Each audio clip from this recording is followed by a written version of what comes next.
Good day everyone, magandang buhay.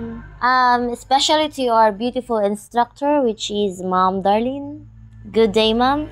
So we are the group 5 and today we will be presenting our report. So in this presentation, we will discuss the key points. We will provide important insights and highlights essential information related to our assigned topic. So now let us begin. General functions of a security guard. Security guards make sure a place is safe and orderly. They follow and enforce rules, watch over areas, and stop people who shouldn't be there. They also protect buildings and things inside, help during emergencies, and guide people and vehicles to keep everything under control. In short, the functions of a security guard is to protect people and property.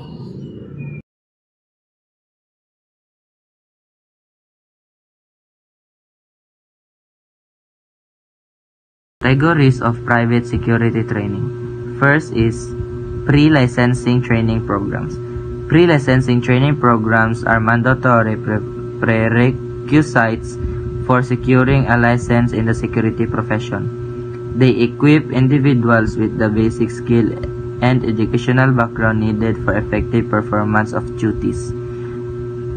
These include the basic security guard course, security officer training course, private security agency operators training or seminar, and training the trainers course. Completion ensures that all security personnel are competent and standardized before being licensed. It means pre-licensing training programs are required course that must be completed before an individual can receive a security license. This program provides the essential skills, basic knowledge, and proper educational foundation needed to perform security duties effectively. They include courses such as the Basic Security Guards course, Security Officer Training course, Private Security Agency Operators Training or Seminar, and the Training the Trainers course. Finishing these programs ensures that all new security personnel meet the standards set for licensing. Second is refresher training programs. In-service training programs are periodic or non-periodic courses designed to refresh and enhance the skills of knowledge of security professionals. They aim to improve current performance and prepare for future duties. Employers or security agencies are mandated to provide these trainings, which are also required for the renewal of security licenses. Examples include the periodic retraining course, basic security supervisory course, and security supervisory development course. It means refresher training programs are periodic or occasional training designed to update and strengthen the skill of licensed security professionals. Their purpose is to improve current performance, refresh important knowledge, and help personnel prepare for future responsibilities. Employers and security agencies are required to provide this training because they are necessary for renewing a security license. Examples include the periodic retraining course, the basic security supervisory course, and security supervisor development course. Last is a specialized training program. Specialized training programs refer to courses beyond the basic and in-service categories. They are designed to expand, augment, or develop current skills and knowledge to meet specific or future applications. Examples include the Intelligence or Investigator Training course, Basic Crisis Management course, Personal or VIP Protection course, Bank and Armored Security Training, basic aviation security course, and mall or commercial establishment security course. It means that the specialized training programs offer advanced and focused training for security personnel who need skills beyond basic and refresher courses. This program develop specific abilities needed for special assignments or higher risk roles. Qualification of a security personnel. Filipino citizen. This requirement ensures that security personnel are citizens of the Philippines, which is basic prerequisite for holding position of responsibility and trust within the country. Not less than 18 years old. This age requirement ensures that security personnel are adults capable of making responsible decisions and handling the duties of their position. Must be physically and mentally fit.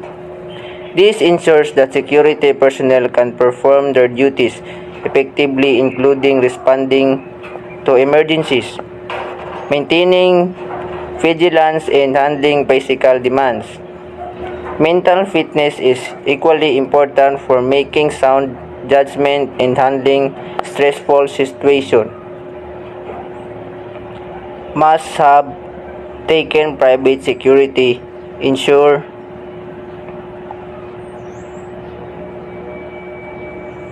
security course, seminar, and or must have adequate training. This requirement ensures that security personnel are properly trained and knowledgeable in security procedures, risk management, and emergency response. Training and experience equip them with the necessary skills to handle various security challenges. Security business or rendering security detective service. Security personnel must be of good moral character and must not have any criminal conviction or violation that would prohibit them from being licensed. This ensures they are trustworthy and reliable.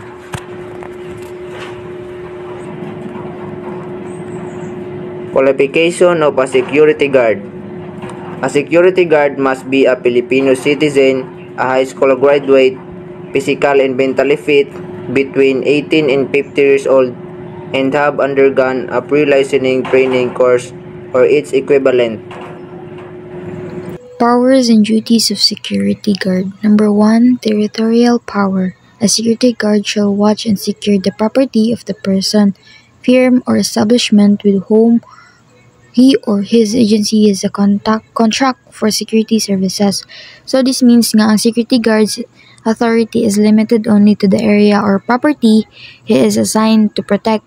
The guard's duty is to watch over and secure the property of the person, company, or establishment that hired his agency. Like for example, ang guard is na-assign siya sa SM Lanang, niya nakakita siya og tao nga nangawat, niya nidagan paingon sa gawas sa mall.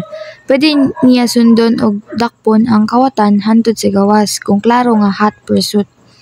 Kay ang kontrata og lugar iyang na-assign is dira radyod siya taman. Number 2 is arrest by security guard.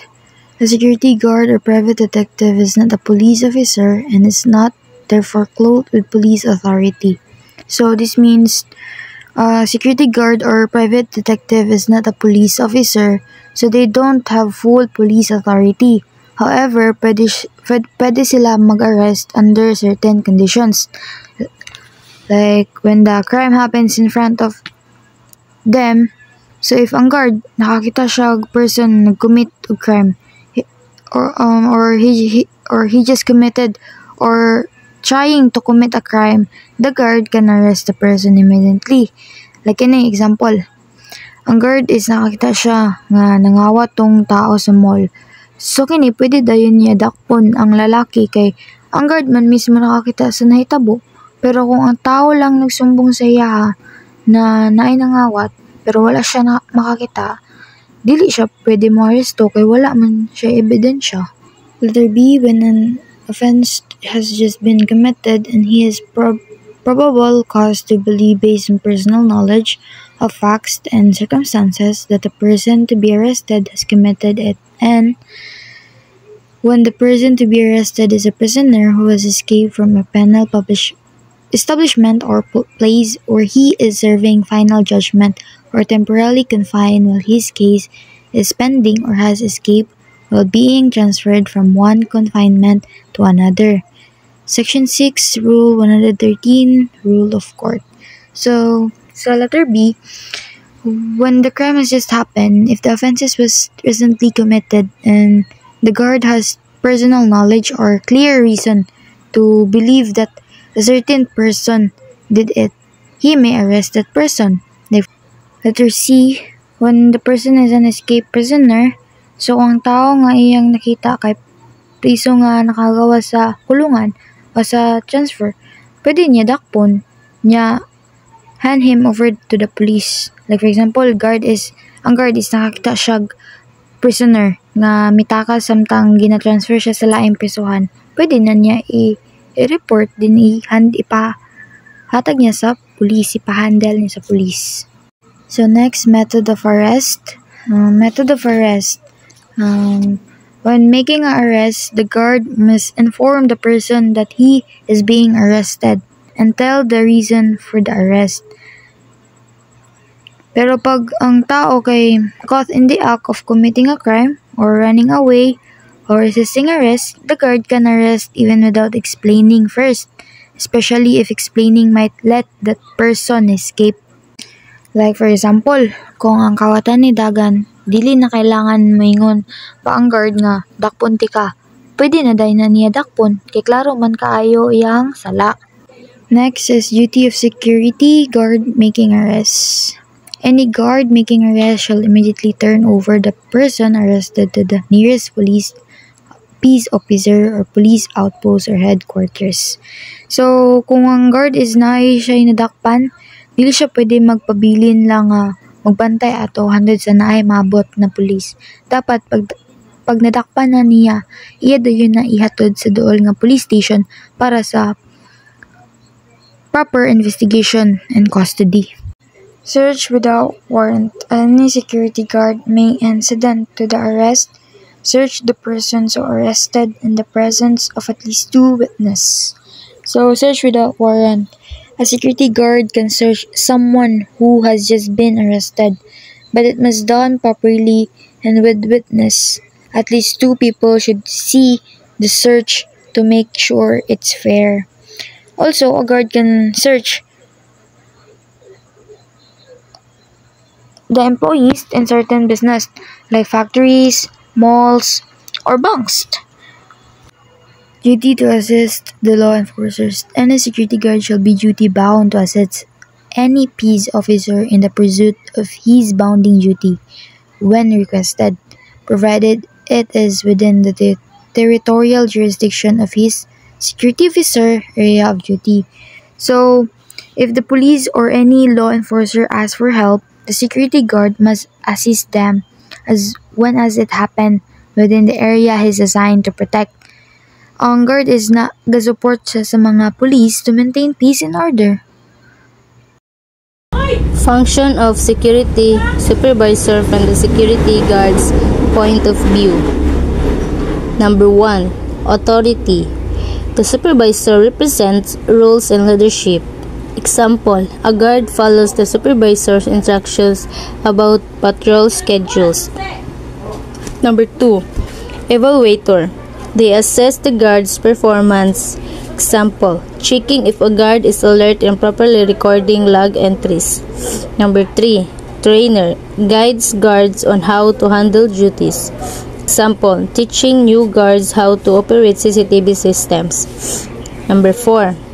Disciplinarian. Corrects mistake and enforce discipline. Example, giving a warning to a guard who is frequently late. Number 5. Communicator. acts as the bridge between guards and management. Example, passing the guards concerns about equipment shortage to management. Number 6. Father figure provides guidance and support like a mentor. Example, advising a guard on how to balance work stress and family life. Function of security supervisor from the management point of view. 1. Trainer develops the guard skills and knowledge. Example, conducting monthly file drill training. 2. Communicator conveys company policies and updates. Example, explaining new security protocols from management to guards. 3. Overseer ensures guards are performing their duties correctly. Example, doing surprise inspection during night shifts. 4. Evaluator reviews the effectiveness of the team. Example, reporting to management about which guard need improvement. 5. Motivator encourage guards to stay committed. Example, praising guards for handling an emergency well. Number 6. Investigator handles incidents and find the truth. Example, investigating theft inside company premises. 7. Reporter provides accurate reports to management. Example, submitting a daily security incident report. 8. Promoter represents the security team in a positive light. Example, recommending outstanding guards for award or promotions. 9. Good example leads by actions, not just word. Example, always wearing the proper uniform to set a standard. Number 10.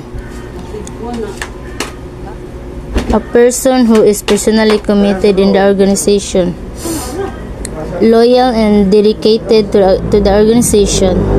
Example, staying extra hours during emergencies without hesitation. Duties during strikes and blackouts. 1.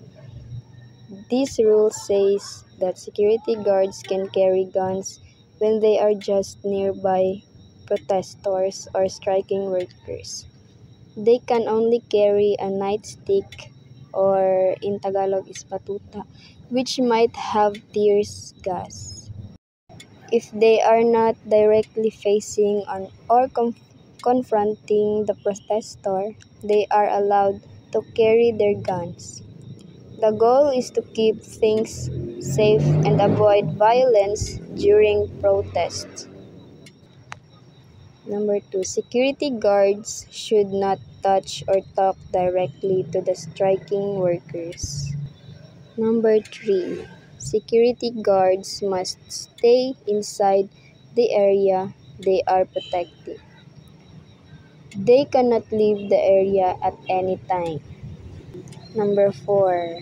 Security guards can only use enough force to handle the danger from strikers or angry crowds. They can't use more force than needed to protect people and property. Number 5. Security guards shouldn't help the company to do things that could cause fights between the workers and the company. This includes stopping the strike, sneaking in replacement workers, or preventing the strikers from peacefully protesting. Number 6. Security guards can't act like they're in charge of enforcing the labor laws that deal with strikes or lockouts. Number 7. When they're working, security guards have to wear their full uniforms and their name in the name of their security company have to be visible on their shirts. Attributes of security guard, private detective. Number 1, honesty. Number 2, presence of mind. 3. Moral courage. 4. Reliability and dependability. Number 5. Endurance. Number 6. Calmness. 7. Truthfulness. And 8. Ability. Number 9. Attitude. 10. Courtesy. 11. Discipline. 12. Interest. 13. Loyalty. 14. Devotion. 15. Dedication. So, ang number 1 daw ay honesty. Ang honesty daw ay kanyang katapatan. O, ito ay katangian ng pagiging tapat at matuwid sa salita at tuwa sa trabaho. Ang security guard o private detective, ang katapatan daw ay malagang upang panitili ang tiwala ng kliyente at hindi maging dahilan ng anumang pandaraya o kasinungalingan. Number 2, presence of mind. Presensya ng isip. So, ito ay kakayang mag-isip ng mabilis at tama sa gitna ng krisis o biglang sitwasyon. So, halimbawa, isang emergency, ang isang security guard ay dapat na kalmado at magagawa ang tamang hakbang ng hindi nagpapanik. So, number 3, moral courage.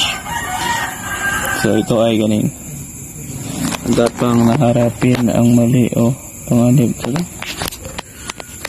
Kahit na ito ay maaaring magdulot ng personal na panganib sa trabaho. So, ay nangangahulugan ang pagtatanggol sa tama kahit na laban sa mas malakas na tao o grupo.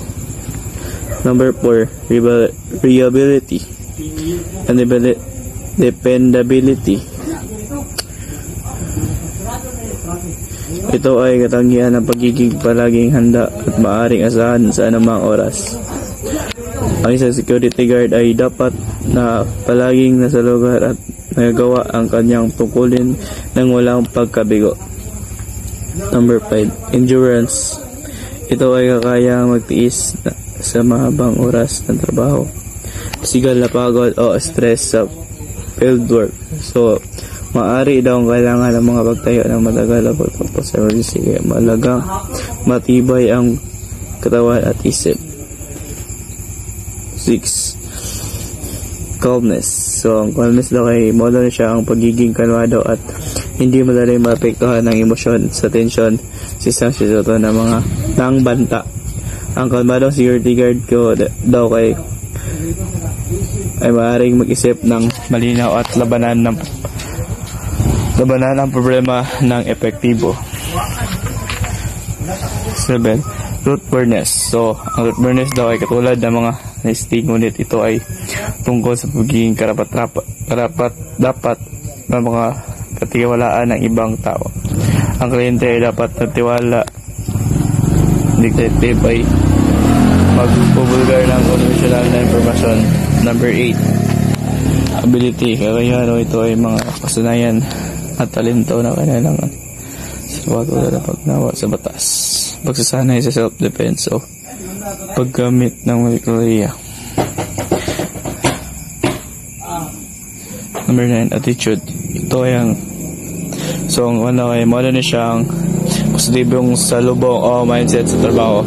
So, ang mabuting attitude ay napapadali sa pagkikabang sa tao at naging dahilan ng magandang performance sa trabaho. 10. Courtesy. So, modern na siya ang pagiging magalang at mabait sa pagkikitungo sa ibang tao kahit nasa stressful sitwasyon. Ang isang security guard ay dapat na maging kulit sa mga bisita o sa mga taong hinarap niya. 11. Ito ay pagiging organisado at sumusunod sa mga patakaran at regulasyon sa trabaho. Disiplina ay magbigay ng order at napoprotekta sa legalidad ng lahat. Self-interest. So ito ay lumodo na siya ay ang tunay na interest o passion sa trabaho. Ang isang private detective na interesado sa kanyang trabaho ay mas motivated na magagawa ng mga investigation. Loyalty. Ito ay pagiging tapat sa employer, kliyente o trabaho mismo. Ang loyalty ay nabibigyan ng service. The guard ay isang maging traitor o maging dahilan ng page sa Seguridad. Devotion. Ito ay paglalaan mo sa sarili sa trabaho. Maaari ng pagiging handa na maservisyo. Para sa tungkulin, ito ay katulad ng dedication, ngunit ito ay mas emotional na commitment. 15. Dedication. So, muna siya ang pagiging dedicated o handa na magtatrabaho ng walang sawang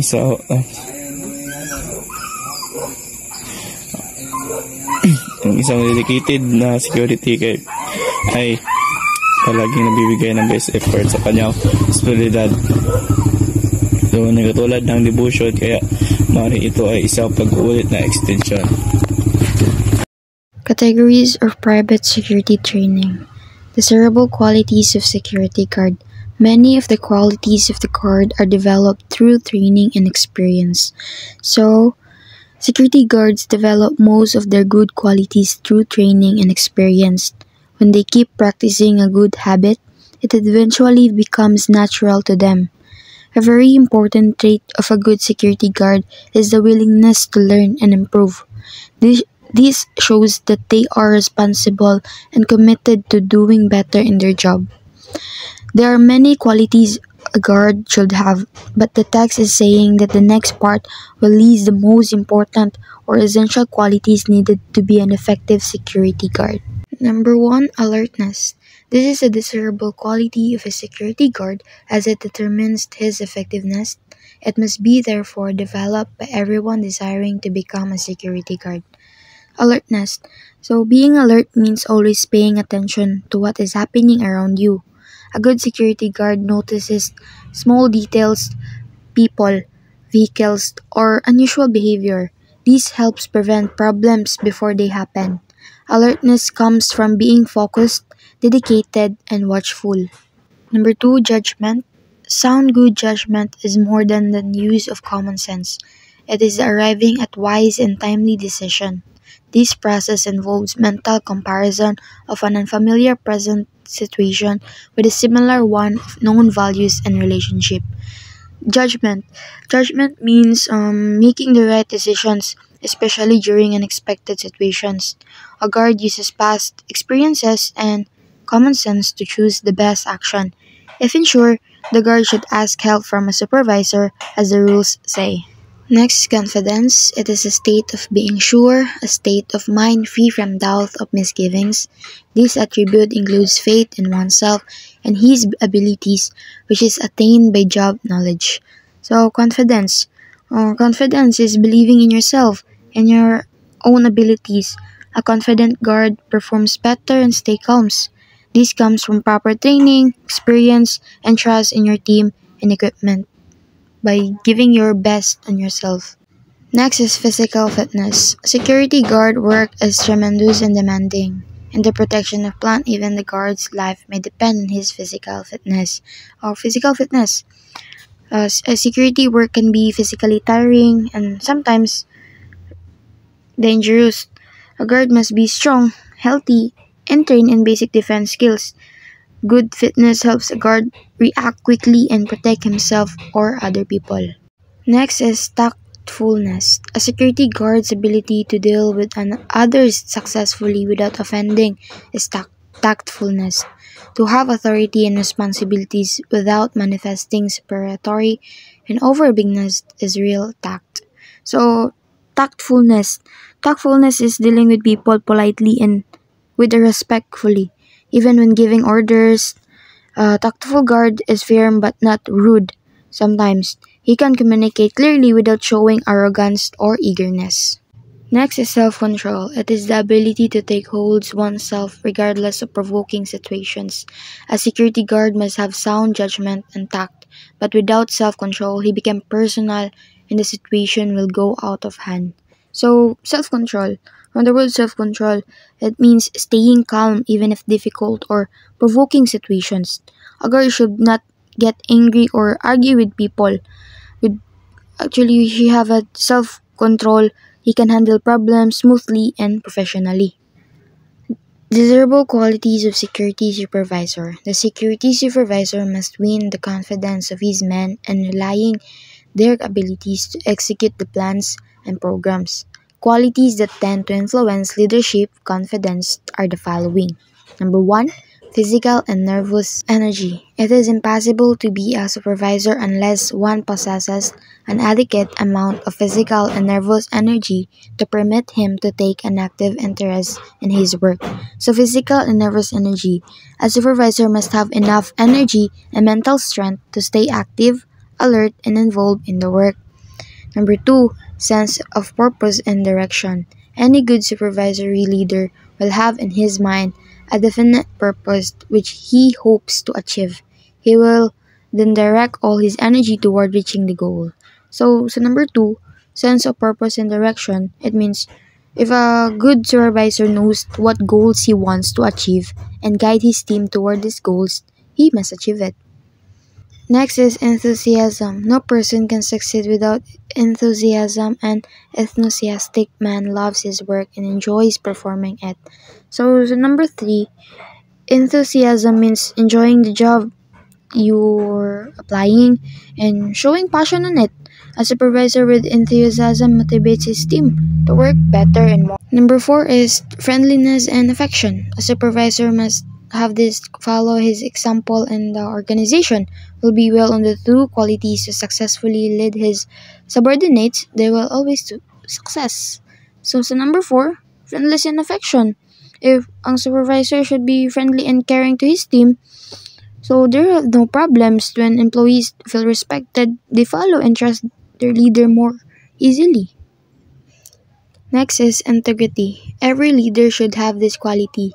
Without the leader's integrity, the followers will most likely falter and later desert their leader. So integrity. Integrity means you're being honest and trustworthy in your work. A leader who keeps his words earns the respect of his team. If the leader does not respect her team, syempre her employees are not respecting him too. Number six, decisiveness. A supervisor should be decisive. He should be responsible enough to make decisions. So, sa decisiveness, a supervisor must make decisions confidently, even under pressure. He should not be easily confused or hesitant. So, number seven, technical mastery. A capable supervisor is someone who has skills and knowledge that are necessary for his job. So, technical mastery. This means having the skills and knowledge needed for the job. A good supervisor understands the work and can guide others properly. Number eight, intelligence. The supervisor as a leader must have enough knowledge to do his job. So intelligence. A supervisor needs enough knowledge and understand to lead his teams and solve problems effectively. Teaching skills. A leader should be able to teach his men what exactly that he wants to be done. So from this, a leader must know how to teach or how to guide his team clearly without being scolded or angry to everyone. So the everyone understands what needs to be done by exact time. Next, faith. He must have faith with his capability.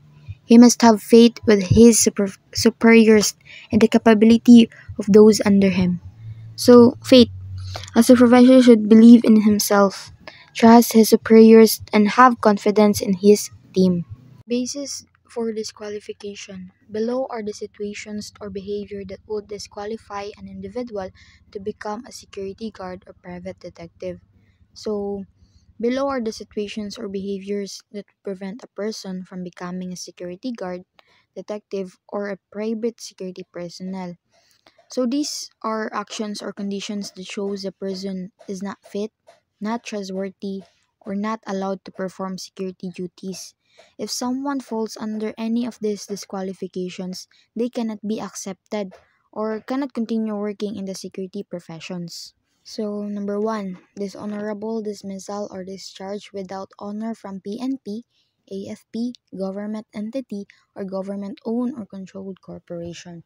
So number one, if a person was removed from service because of bad behavior, misconduct, or violation of rules, they cannot become a security guard. Why? It's because the job requires trustworthiness and good character. Number two, mental incompetence.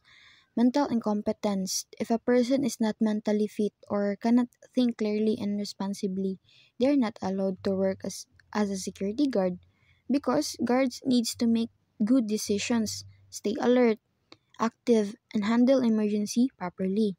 Number 3, addiction to the use of narcotic drugs. So, addiction to use narcotic drugs. If someone is addicted to illegal drugs, they are disqualified. It's because drug addiction affects judgment, behavior, and reliability qualities that are essential in security work. Next is habitual drunkenness. So, habitual drunkenness, if a person often gets drunk and cannot control their drinking, they are not allowed to be a security guard. Why? Because guards must always be alert, responsible, and able to make good decisions. Number 5, election or appointment in the government whose position may be called upon to enforce or implement the provision of RA 5487 as amended and the rules and regulations of the Philippine National Police. So, in this case, if a person is elected or appointed to a government job where they need to enforce or implement RA 5487 or PNP regulations, they cannot work as a security guard. It's because they have to avoid conflict of interest. Someone who enforces the rules should not be working in the field they regulate. Number 6, conviction of any crime involving moral turpitude. So in this, if a person has been found guilty of a serious crime that shows bad character or dishonesty, like theft, fraud, abuse, they are disqualified. Security guards must be trustworthy and responsible since they protect people and property. Grounds for cancellation of security guard license. 1. Assisting or protecting criminals during on or off-duty status. A security guard must always uphold the law if they help criminals whether while or working or outside duty. They are betraying their role. Example, a guard helps a thief escape from the building he is assigned to protect or hide stolen items for a friend involved in a crime. 2. Providing confidential information to an authorized person. Security guards are entrusted with sensitive details like schedules, security system, and access points. Sharing this with people who should not know them endangers security. Example, a guard tells outsiders about the shift change times, making it easier for criminal to plan a break-in. Number 3. Posted security guard found drunk or drinking intoxicating liquor and guard must always be alert, vigilant, and responsible drinking while on duty, or being drunk at the post makes them incapable of doing their job properly.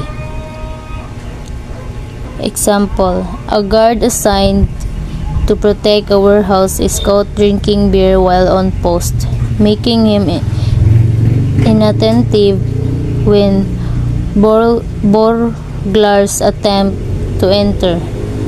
Number 4. Other similar acts. This refers to any other actions that show misconduct, negligence, or abuse of authority that put security at risk.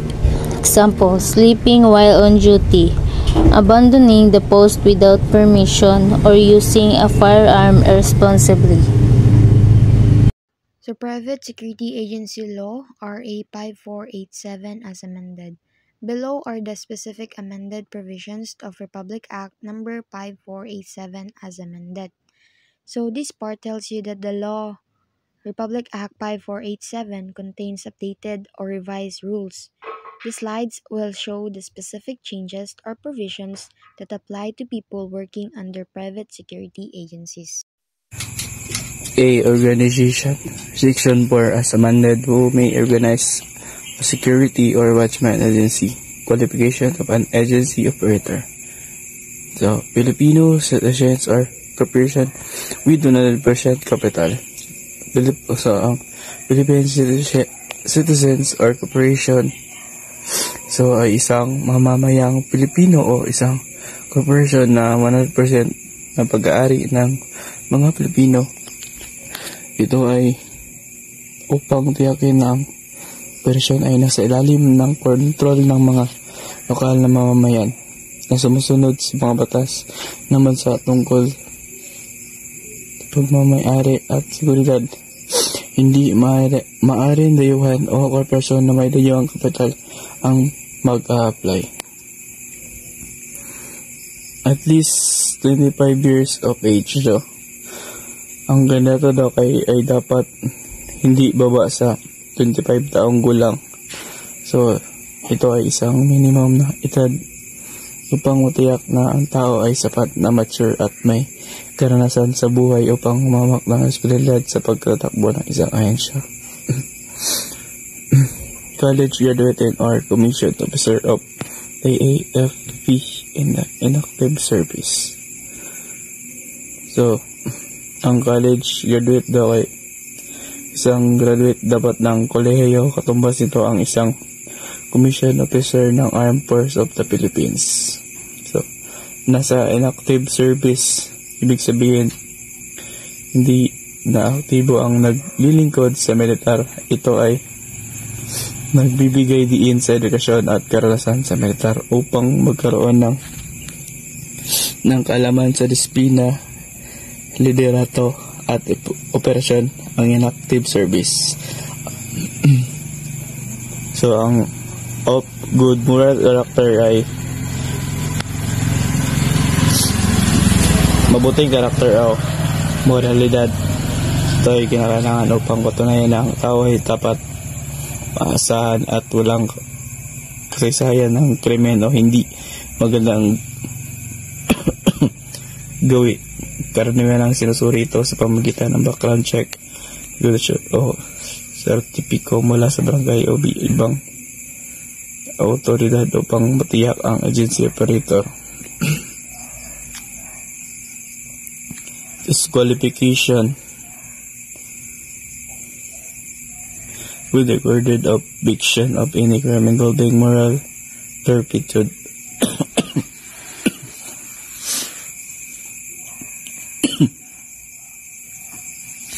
Dishonorably discharged or separated from the mentally competent drug addict.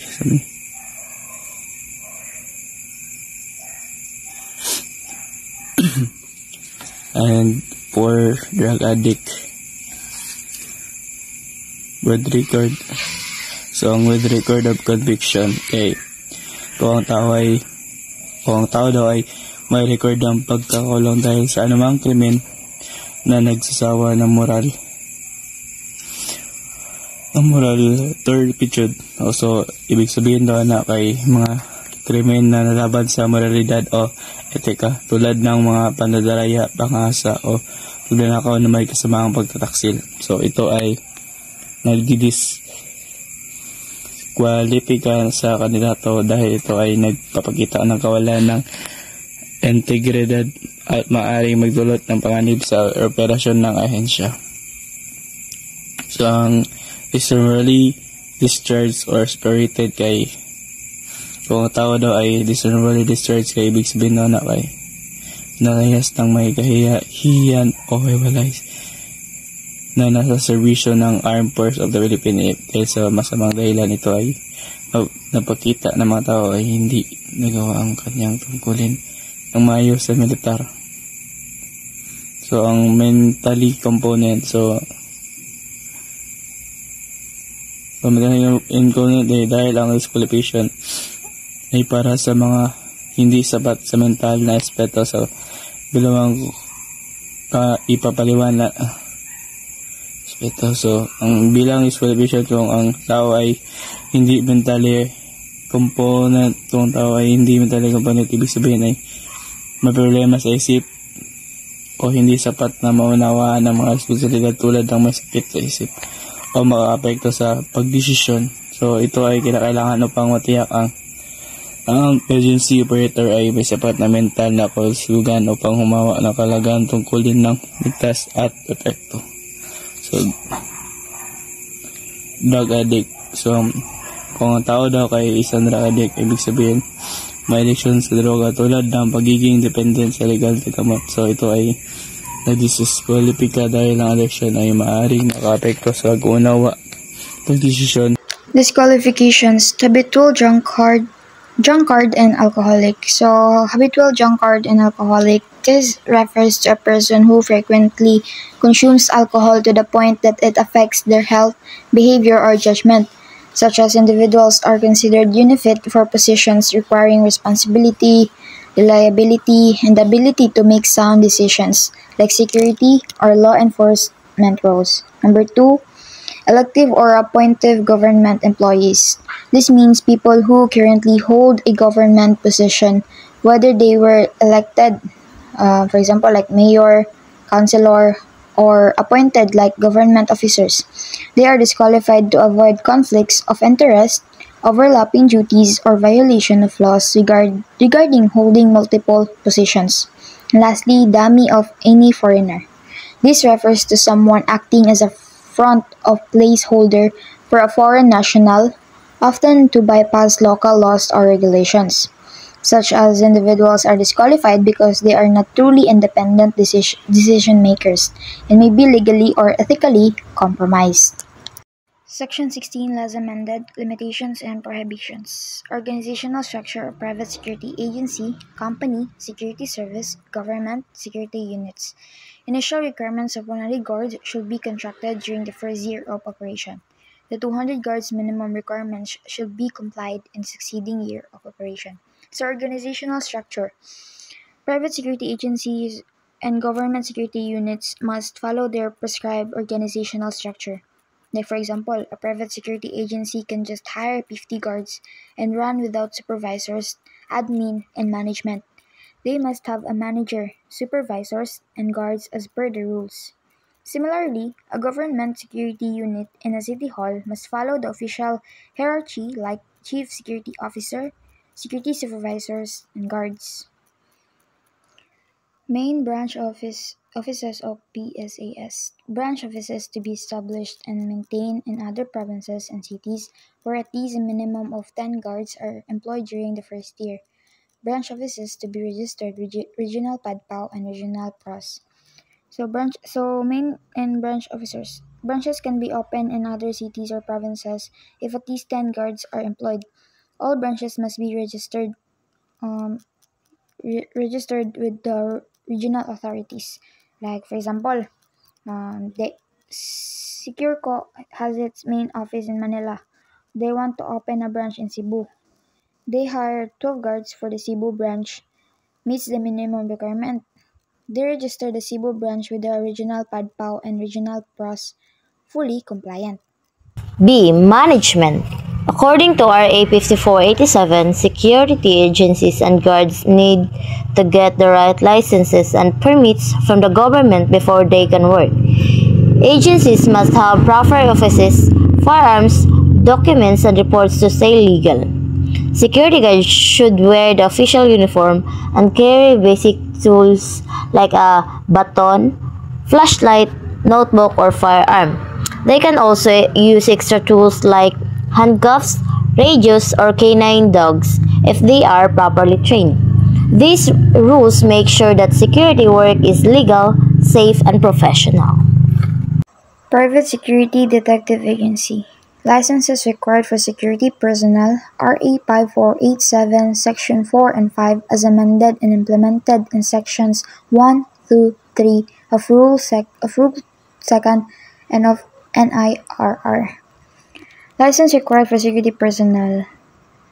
Ensures all security guards and detectives are legally trained and certified before they can work.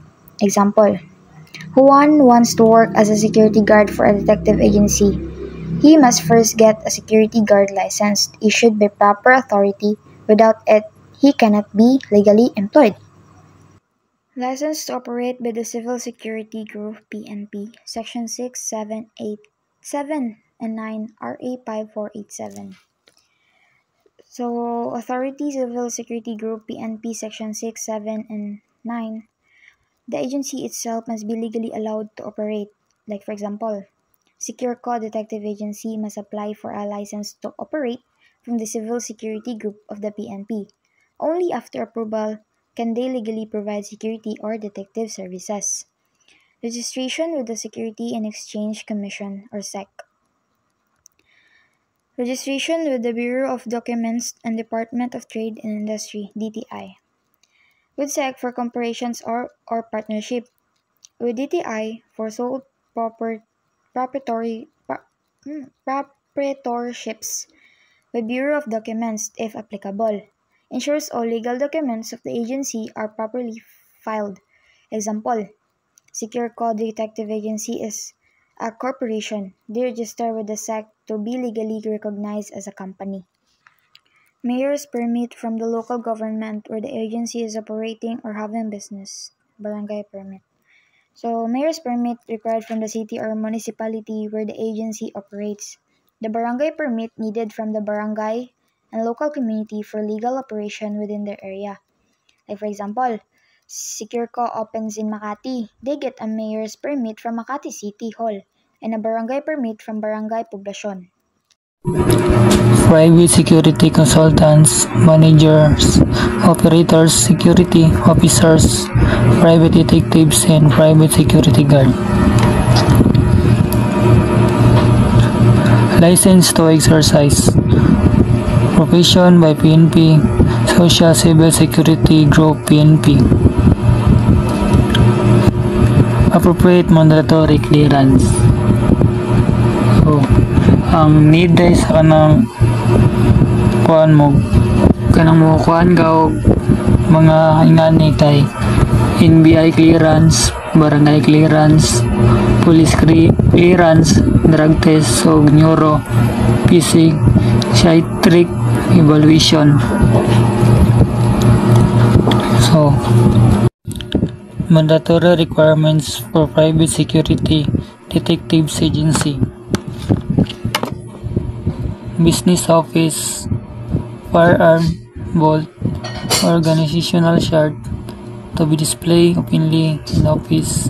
Civil PNP security group, social license to operate to be openly displayed in the office. Business permit, the local government to be displayed openly in the office. Filing cabinet, maximum at least 30 new firearms for temporary license, 70 firearms for regular license. List of minimum of 200 and maximum of 1,000 possess guard. SSS membership certificate, surety bond, submission of periodic report to PNP Social. Uniform, equipment, and paraphernalia. Uniform for male guard, Section 14 RA 5487 and Section 1 Rule 4 NIRR. So, prescribed security guard polo, pants, cap, shoes, belt, required patches, and insignias. Uniform for female guard, Section 14 RA 5487 and Section 2 Rule 4 NIRR. Standard female uniform must follow the same professional appearance standard with proper tailoring and designated items. Ornaments and patches, Section 3 Rule 4 NIRR. So, nameplate, agency patch, rank insignia, badge, other authorized markings. Special set of uniform, Section 4 Rule 4 NIRR. VIP protection, special operation, agency designated task, canine handler, emergency response. Basic equipment, prescribed basic uniform, nightstick baton, timepiece, synchronized, writing pen, notebook, duty checklist, electronic or manual, flashlight, first aid kit, service firearm if required. Other equipment. Apart the mandatory basic equipment, other equipment may be used by the security guard is deemed necessarily following client contact requirement and provided that the security guard shall have acquired the prior training knowledge of the proper use of the same but not limited of the following. Handcuffs, stand device, metal detector, armor vest, communication, radios, K9 unit, electronic and or communication device requiring registration under the jurisdiction of the other government agency shall be complied with prior to issuance for use of the security guard. Leave units such as K9 dogs shall require prior training, confirmation and registration with the PNP before utilization by any security agency, purposely to ensure truthful deployment versus client requirement and or purpose of operation. C. Operations. Supervisory powers of the Philippine National Police, Section 11, RA 5487, as amended by RA 6975. Emergency powers of the Chief PNP over private security or detective agencies, Section 11, RA 5487. In case of emergency, as in time of disaster or calamities, the Chief PNP may deputize any private detective, watchman, or security guard as herein defined to assist the PNP in the performance of public duties for the duration of such emergency or calamity. So, supervisory powers of the Philippine National Police. The PNP has authority to supervise private security agencies and private detectives to ensure they follow all laws, rules, and regulations on security services. So, emergency powers of the Chief PNP. During emergencies, disasters, or calamities, the Chief PNP may deputize which means temporarily authorized private detectives, watchmen, or security guards to use them to assist the PNP in performing public duties. Authority lasts only during the emergency or calamity. Also, emergency powers of city and municipality mayors, Section 12 RA 5487. When there is an emergency or disaster in their area, the city or municipal mayor, as Director of Civil Defense, may call or mobilize private security or detective agencies near the affected area, use their services for emergency response and public safety operations. Use of firearms and equipment, Section 13 RA 5487, to be governed by the Firearm and Explosive Laws. Firearms allowed, Sections 1 to 10, Rule 5, and IRR. The use of firearms and other equipment by security personnel is regulated by law, specifically the Firearms and Explosive Laws. To ensure the security guards handle weapons safely, legally, and responsibly. Unauthorized or unsafe use of firearms can be criminally liable. Firearms allowed only firearms prescribed under Section 1 to 10, Rule 5 of the NIRR, implementing rules and regulations, are allowed for security personnel. For example, a security guard is allowed to carry a pistol, approved by law, but cannot carry a high-powered rifle or explosive device unless specifically authorized. A security agency must train their personnel properly before issuing firearms. All firearms must be licensed, registered, and inspected. Security guards must follow proper procedures in using firearms during operations, such as guarding private properties or responding to threats. The acquisition shall be at the expense of the agency, company, security force, government force. The firearm should be registered to the Firearms and Explosive Office or FEO. Number of firearms shall not exceed 10% of the total number of guards in its employ. The security guards who will be issued firearms should have appropriate training on the proper handling of firearms. So the security agency, company, government force must pay for the acquisition of firearms. Example, if SecureCo wants to issue pistols to its guards, the company buys the firearms. Guards do not pay for them. All firearms must be registered to the Firearms and Explosive Office (FEO). The purpose of this is to ensure that every gun is legal, traceable, and monitored. Like for example, each pistol purchased by SecureCo is registered under the company's name at the FEO. Limit on number of firearms. Firearms issued must not exceed 10% of the total number of guards employed. Training requirement requires guards who will carry firearms must receive proper training on handling them safely. The purpose of this is to reduce accidents, misissue, or illegal actions. Limitations in the carrying of firearms, Section 3, Rule 5, NIRR. A private security personnel should possess carry firearms only while in the actual performance of his duty, in the prescribed uniform, in the place and time specified in the duty detailed order. Such firearms may only be carried by the security personnel within the compound of the establishment where he is assigned to guard, except when escorting big amount of money or valuables or conduction duties outside jurisdiction or area of operation, upon prior coordination with the nearest PNP units, stations, or when in hot pursuit of criminal offenders.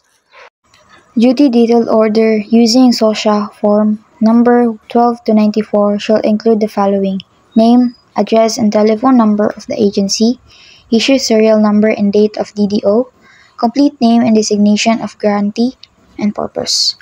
So, a Duty Detailed Order is an official document issued to security personnel that specifies their assignment for a particular duty.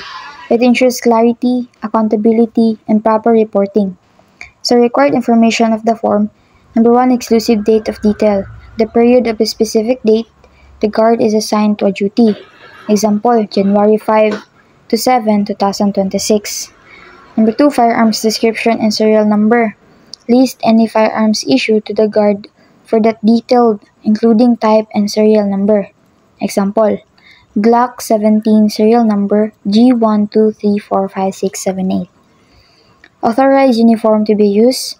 Specifies which uniform the guard must wear during the detail. Example, full uniform with company badge and ID.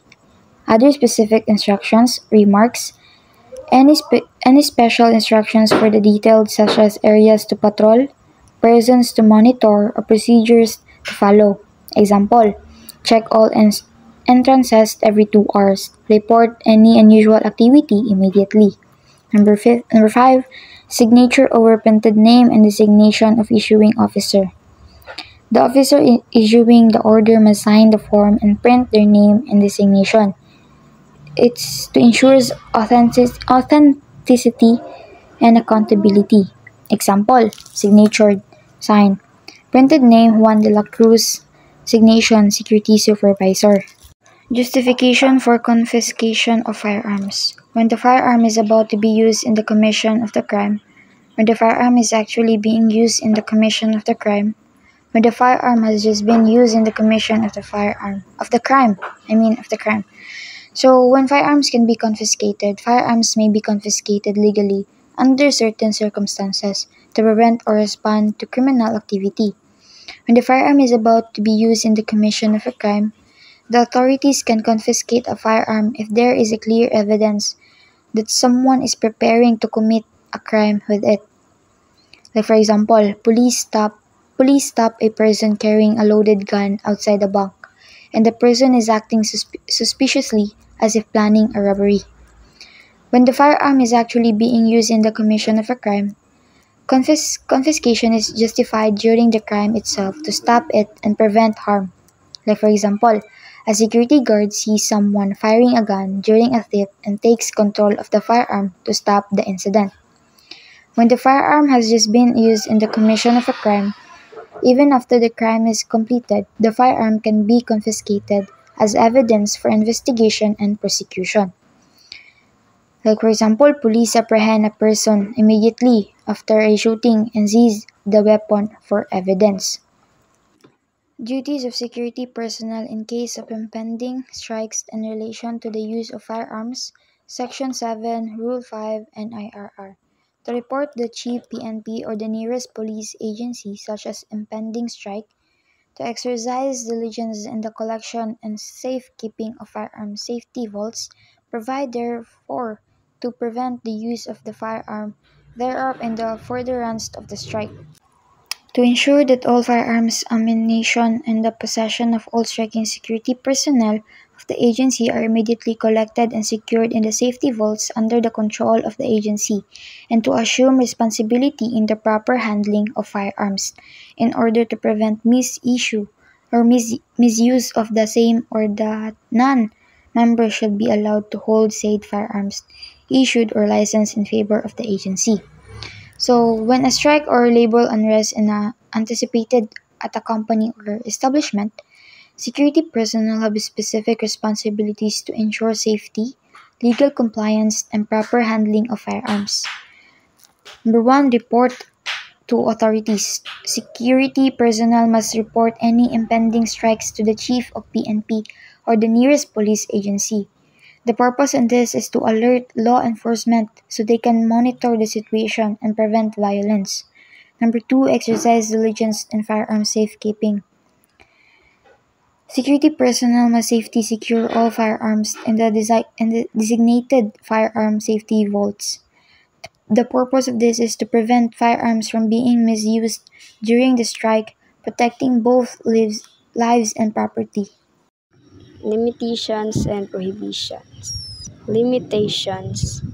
These are restrictions placed on security agencies, owners, and personnel under RA 5487 and the NIRR to ensure proper regulation and prevent abuse. Number 1. Limit on number of security guards. A private security agency cannot deploy more than 1,000 security guards, including those assigned in branch offices. Section 1, Rule number 11 and IRR Section 16.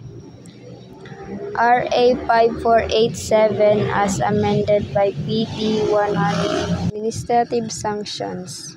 Administrative sanctions are penalties given to security guards, security personnel agencies, or officers who commit violations of laws and regulations under RA 5487 in its implementing rules. These offenses are categorized into light, less, or grave, and grave offenses, depending on the seriousness of the violations. First is light offenses. These are minor violations but still punishable because they affect discipline, professionalism, and proper conduct. First is violation related to uniforms. Failure to follow the prescribed uniform standards. Wrong attire, incomplete uniforms, or improper wearing. Number 2. Carrying a fireman without a duty detail order or DDO.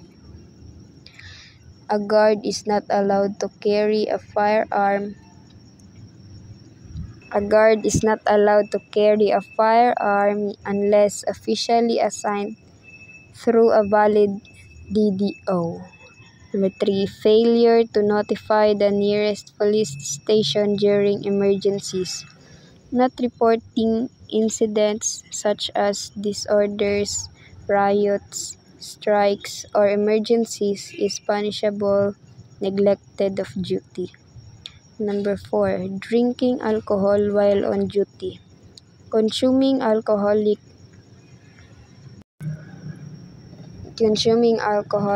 beverage while on guard duty compromises safety and judgment. Number 5, late or failure to submit required reports and records. Agencies must strictly maintain and submit necessary documents on time. Number 6, acts prejudicial to good conduct. Any behavior that reflects badly on professionalism, even if minor, is considered a light offense under existing laws and regulations. Second is less grave offenses. These offenses involve more serious violations that affect legality, safety, and professionalism. Number 1 is allowing use of personally owned licensed firearms during duty. Only firearms issued and registered under the agency may be used. Number 2, illegal search. Conducting a search without proper authority, grounds, or procedure. Number 3, wearing a uniform not appropriate to one's rank or position. Using wrong insignia, ranks, or uniforms is violation of professional standards. Use of profane or offensive language. Using abused language while on duty or in the presence of clients or the public. Number 5, working as a security guard without a license. Performing guard duties without a valid license to exercise professions or LESP is a serious offense. Number 6, other similar misconduct. Any act that is not minor but not extremely serious falls under less grave offenses. Number 3, grave offenses. These are the most serious violations that threaten public safety, security, and legal integrity. First is using unlicensed firearms while on duty. Using any unauthorized or unregistered or illegal firearms is a major violation. Second, posting unlicensed security guards for duty. Assigning guards without a valid license endangers lives or violates regulations. Number 3, cabit system. Violation of Section 4, Rule number 12 NIRR. This refers to allowing another agency to use your license or operating under someone else's license, which is strictly prohibited. Number 4, abuse of authority or acting beyond scope of duty. Using position to abuse others, exceed authority, or perform actions not allowed by the law. Number 5, using guards for threats or intimidation. Employing guards to harass or threaten or intimidate people is a severe violation and may also lead to criminal charges. Private security agencies. The private security agency's creed is basically a reminder of what it truly means to run a security agency with integrity. It says that good agency owner doesn't just focus on business. They genuinely care about the people they serve, including their clients and their own security guards. Their job is to make sure everyone is safe, supported, and treated fairly. It also emphasizes that running a security agency isn't just about profit, it's about being responsible and professional, following the law and respecting human rights at all times. This means avoiding discrimination, being fair to everyone, and making decisions that protect both the community and the government's interests. In other words, the creed is a promise to lead with honesty, fairness, and respect. It's about doing the right thing, even when it's not the easiest, because the safety and trust of people depended on it. Ethical standard for private security agency. Number 1. Endeavor to fulfill their professional duties in accordance with the highest moral principle, always conforming to the precepts of truth, fairness, and justice. Private security agency must perform their duties with the highest moral principles, ensuring truth, fairness, and justice. For example, a security guard should not accept bribes or engage in discriminatory practices while on duty. Number 2. Contribute to the national welfare by securing and preserving industrial facilities of the country through competent guarding service. Private security agency contribute to the national welfare by securing and preserving industrial facilities of the country through competent guarding service. This ensures the protection of vital infrastructure and resources, which support the economic stability and public safety. Number 3. Promote well-being. Private security agencies should ensure security guards receive adequate wages and benefits.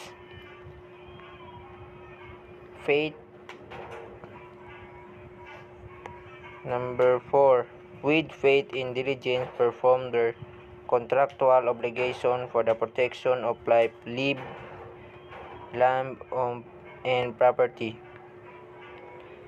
Faithful performance. Agency and their personnel must diligently fulfill their contractual obligation to protect life, limb, and property. 5. Constantly endeavor to raise quality standard of private security services. Quality standard.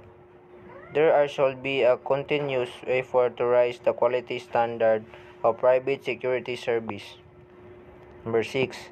Continually work with and assets the law enforcement agency in the preservation of peace and order in the country. Law enforcement assistant. Private security agencies shall collaborate with and support law enforcement in maintaining peace and order in the country. Code of Conduct for Private Security Agencies. First, they shall at all times adhere to the professional ethics and refrain from practices that negate the best interests of the private security services industry.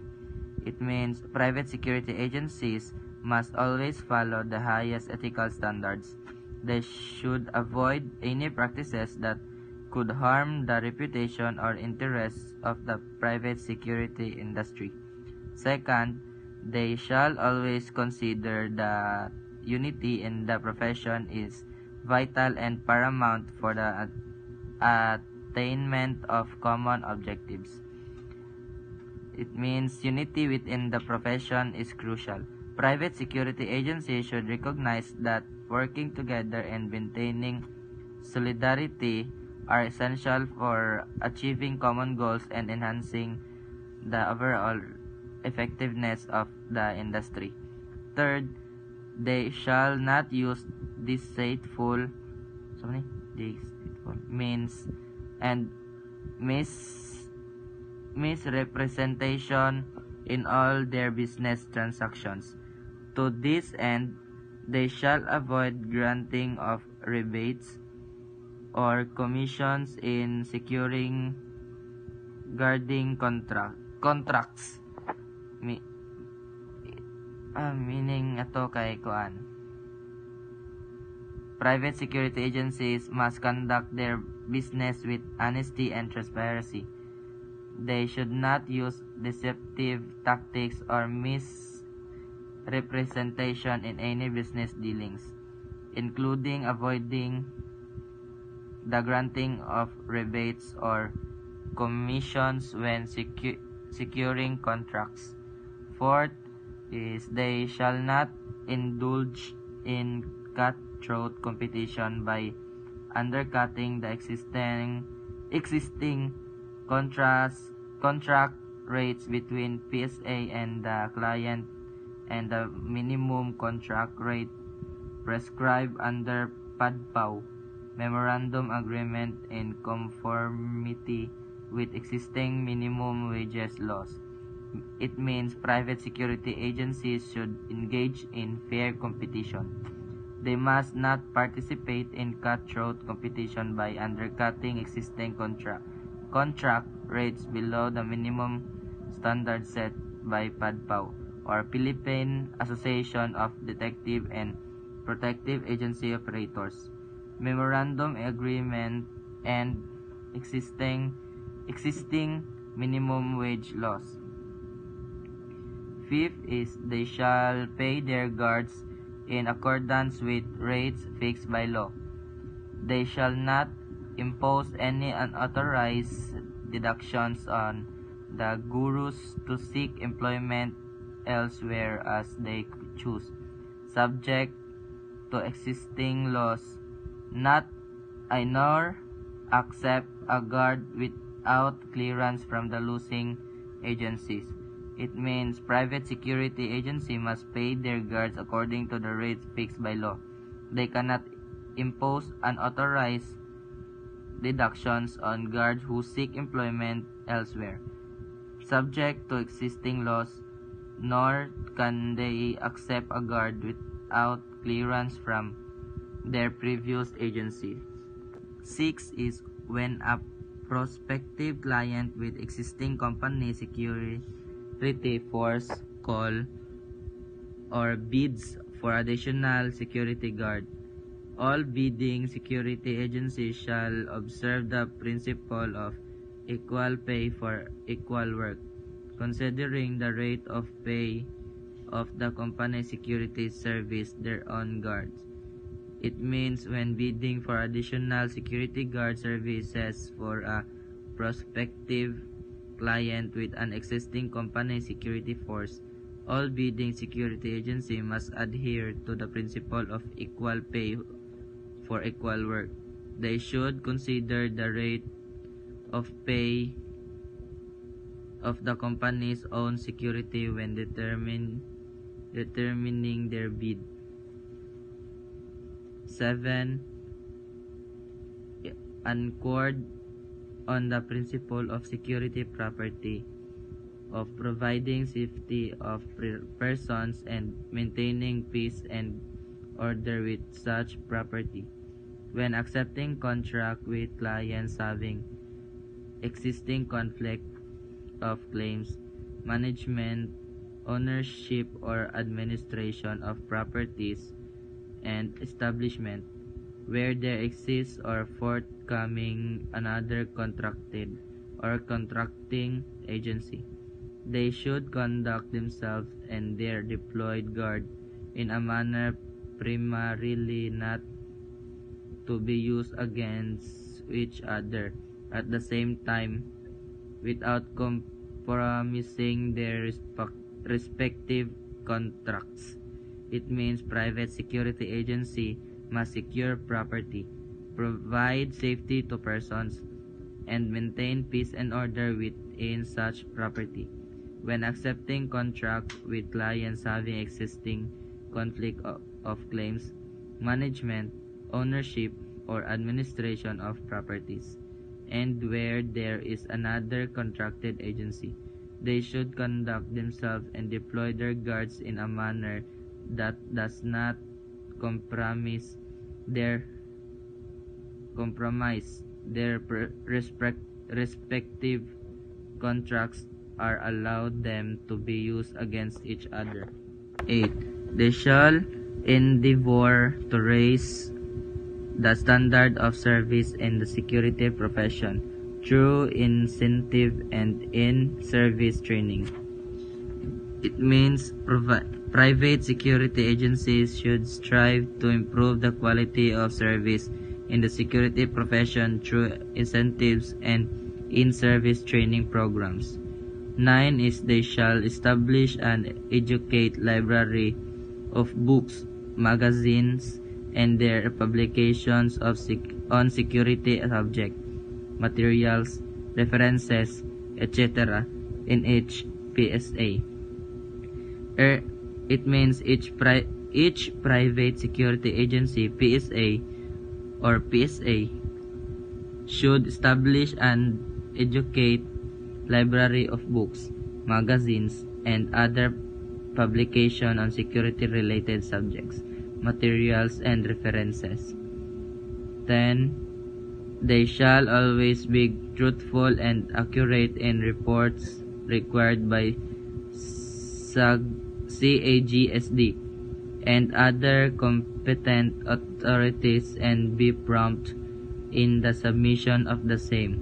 It means private security agency must always be truthful and accurate in reports required by the Supervisor Authority of Security and Investigation Agency or SAGSD and other competent authorities. They must also be prompt in submitting their reports. 11. They shall not under any circumstances employ for guard duty any person without a professional licensing as a security guard duly issued by the Chief PNP. It means under no circumstances should private security agency employ anyone for guard duty who does not possess a professional security guard license duly issued by the Chief of the Philippine National Police or PNP. Last is they shall at all times exercise vigilance and be prepared to prevent the use of their guards or the agency in activities inimical to the state of national security. When activities of this nature come to their attention, they shall as a matter of duty render an appropriate report to the PNP authorities. It means private security agencies must always exercise vigilance and be prepared to prevent the use of their guards or the agency in activities detrimental to the state or national security. When such activities come to their attention, they are obligated to report them to the PNP authorities. The 11 general orders for security guards. So there are 11 orders for a security guard. So I'm just gonna summarize these 11 general orders. So the 11 general orders guide security guards to be alert, responsible, and disciplined while on duty. They must protect company property, follow orders, report any problems, and stay at their post until relieved. Guards should communicate properly, stay watchful, especially at night, and show respect to superiors. Overall, these orders ensure safety, order, and professional at all times. Code of Ethics for Security Guards. Number 1. A security agent, his fundamental duty is to serve the interests or mission of his agency in compliance with the contract entered into with the clients or customers of the agency. So, a security guard must do his job based on the mission of his agency and follow the contract agreed upon with the client. Do what the agency and client hired you to do faithfully and properly.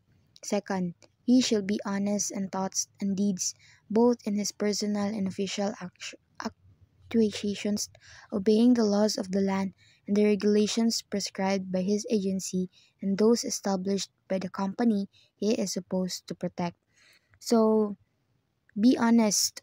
A guard must be truthful in all actions, both personal and work related. He must follow national laws, agency rules, and company policies. No lying, no cheating, or breaking rules. Always act legally and ethically. Number 3, he shall not reveal any confidential matter that is confided to him as a security guard and such other matters imposed upon him by law. So, keep confidential information secret. A guard must not share any private or secret information learned while on duty. Do not gossip, reveal company secrets, or share sensitive information. Number 4, he shall act at all times with decorum and shall not permit personal feelings, prejudices, and undue friendship to influence his actuation and the performance of his official functions. So be professional at all times. A guard must behave properly and not let personal feelings, dislikes, or friendships affect his decisions. Stay fair, calm, and professional. Number 5, he should not compromise with criminal and other lawless elements to the prejudices of the customer of his client, but to assist the government in its relentless drive against lawless and other forms of criminality. Do not work with criminals. A guard must never side with criminals or help them. Instead, he must support government efforts against crime. Never accept bribes, favors, or deals with criminals. Number 6, he must carry his assigned duties as security guard or watchman as required by law to the best of his ability and to safeguard life and property of the establishments. So perform duties well to protect life and property. A guard must do his job to be the best of his ability and protect people and property. Take your job seriously, stay alert, responsible, and reliable.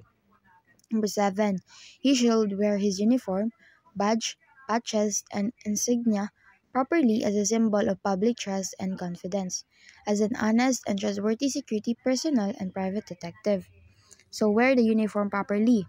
A guard must wear the correct uniform, badges, and insignia with respect because it represents public trust. Look neat, complete, and professional when on duty. Number 8, he must keep his allegiance first to the government, to the agency he is employed, and to the establishment he is assigned to serve. Loyalty to government, agency, and client.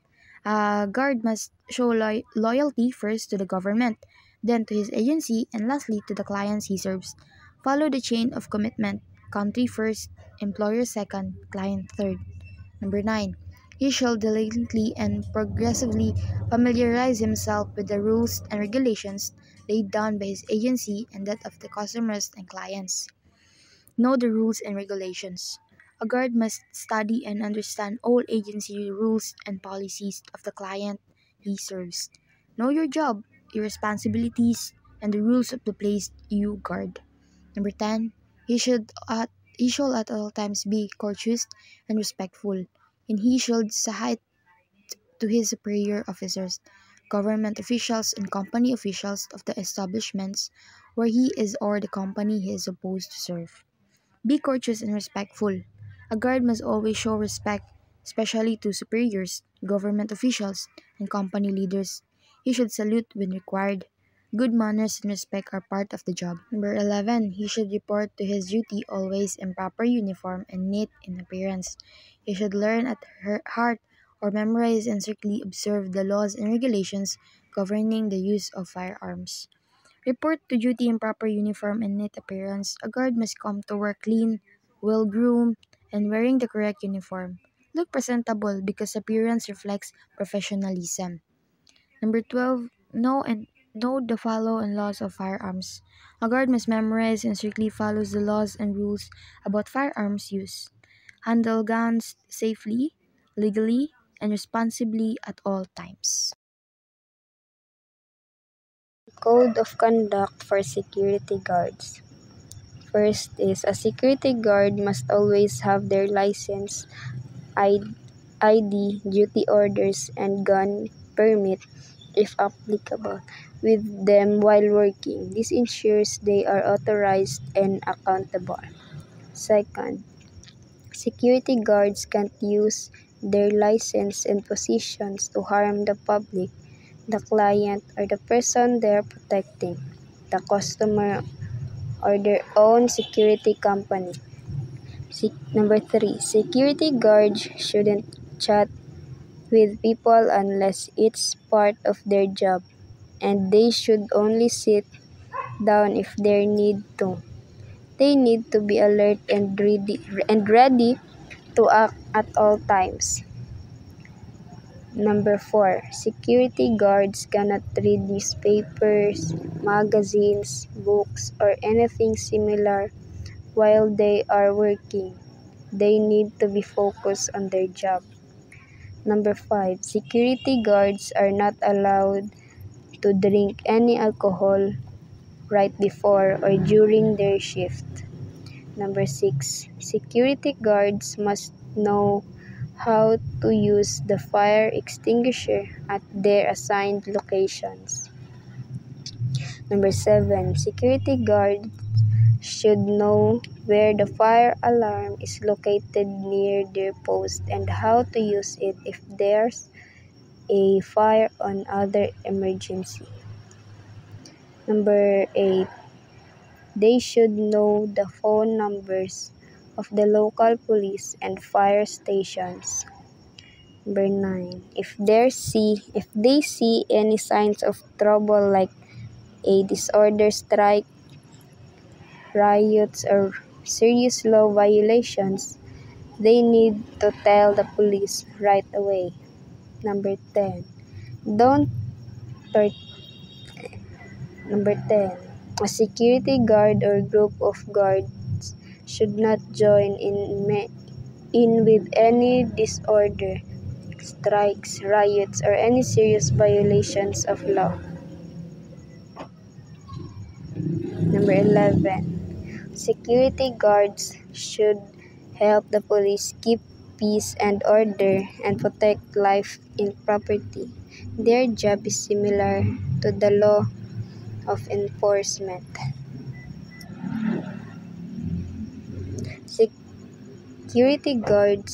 Number 12, security guards should be very familiar with the Private Security Agency law, the RA 5487, and its rules.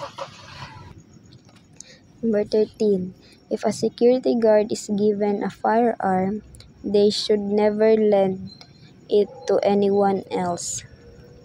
Number 14, a security guard should always wear the correct uniform and carry all the necessary equipment such as a notebook, pen, nightstick or baton, and radio.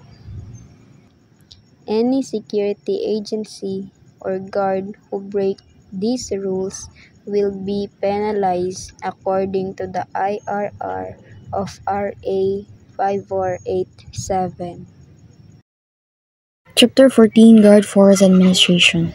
The success of a security officer rests heavily on his keen knowledge and his unit's mission, strengths and weakness, as well as his role and functions as an administrator, supervisor, or manager. It is important that he is aware of his functions in general and the responsibilities attached to each.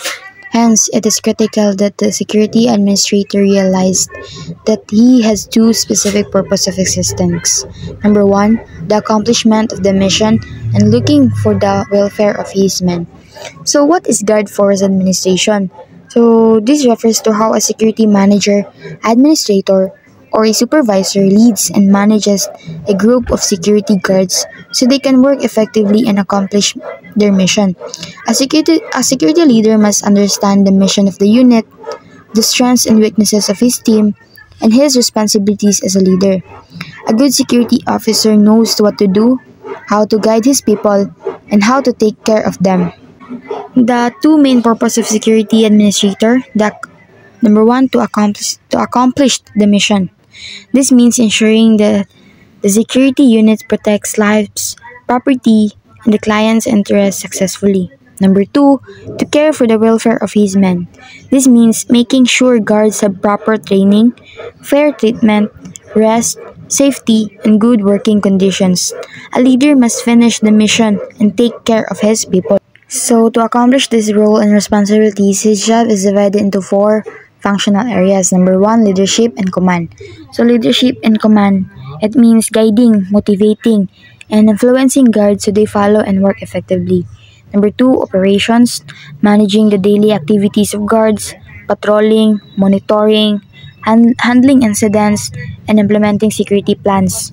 Number 3, administration, paperwork, schedules, reports, records, permits, and other office tasks needed for smooth operations. And lastly, number 4, technical services, managing equipment like radios, CCTVs, alarms, firearms, and communication systems. These 4 areas helps the security unit to stay organized and effective. Effective leadership is demonstrated by one's ability to command respect and confidence of his men. The indications are moral, discipline, spirit corps, proficiency, and effective unit. Leadership is developed by the ability of a person to influence others in such a way as to obtain their loyalty, cooperation, and willing obedience in order to accomplish the goal. Leadership and command involve the planning, leading, organizing, and controlling the manpower and resources, making things happen through other people. Leadership and command are the heart of Guards Force administration. A good leader is someone who gains the respect and trust of his guards, maintains disciplines in teamwork, and keeps high morale in the unit, and also make his team skilled and effective. So what is leadership? Leadership means influencing people so they willingly obey, cooperate, follow, work toward the missions. A true leader does not force people, he inspires them. What leadership and command involve? A leader must know how to plan, decide what needs to be done, lead, guide the people, organize, assign tasks and positions, and last, control, make sure everyone follows rules and performs well. Types of leadership: authoritative and dogmatic. A type of leader who gains obedience by asserting authority and superiority or by instilling fear of punishment. So it means leads by showing power or authority and gains obedience through strict rules or fear of punishment. Number 2, persuasive, considerate. A type of leader who attains obedience or leads by compassion and persuasion and considers the human factor. It means leads by understanding and kindness and uses encouragement, explanation, and respect to considers the human factor. Leadership traits. Number 1, integrity. The uprightness of character, soundness of moral, principle, and truthfulness. So, integrity. Being honest, moral, and trustworthy of the work. Number 2, knowledge. Acquired facts and skills of the job. So, knowledge. You have being skilled and knowledgeable in the job you're applying for. Number 3, courage. This is the mental control of fear, acting calmly and decidedly in stressful situations. So courage, you have a courage to control your fear, staying calm in stressful situations, doing what is right even when others disagree. Number 4, initiative. He sees what needs to be done and doing it even in the absence of direction from superiors. So, initiative. From the word initiative, doing what needs to be done without being told. You have initiative to do, even if no one asks you to do it. Number 5, decisiveness. He has the ability to make a sound and timely decision, studying the alternatives and carefully selecting the best course of action when time and circumstances permit. Decisiveness, making good decisions quickly and clearly. Tact. He can deal with subordinates and superiors in an appropriate manner. Like tact, talking to people respectfully and dealing with issues politely. 7, justice. He gives every man his due by being equal, impartial, and consistent in application of rewards and punishments. Justice, being fair and equal to everyone, listening to both sides before giving punishment or reward.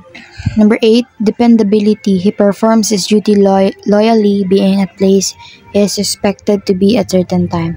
So, dependability, doing your job faithfully, being on time and keeping your word. Number 9, bearing. He knows how to carry himself, setting bog standards of appearance and conduct. Bearing, carrying yourself properly, good appearance, well-groomed, controlled emotions, no bad behavior. Number 10, endurance. It is the mental and physical stamina even under extreme pressure. Being able to work hard physically and mentally even under pressure. Number 11, enthusiasm. He has intense interest in the task at hand. He never complains in front of his men about day system. Enthusiasm, showing energy, interest, and positivity in the work. Number 12, loyalty.